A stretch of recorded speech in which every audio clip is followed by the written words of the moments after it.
Notable people, notable defectors. These people all defected. Travis King. See, Travis King is on the list. They have him on the list as an alleged defector. So prior to Travis King, the last, well, this says notable. I don't have a comprehensive list here. Joseph T. White was a U.S. Army soldier who defected to North Korea in 1982.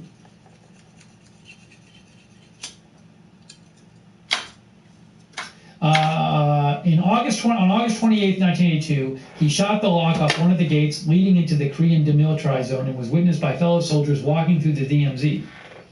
With a duffel bag full of documents he stole from the site, he surrendered to North Korean troops.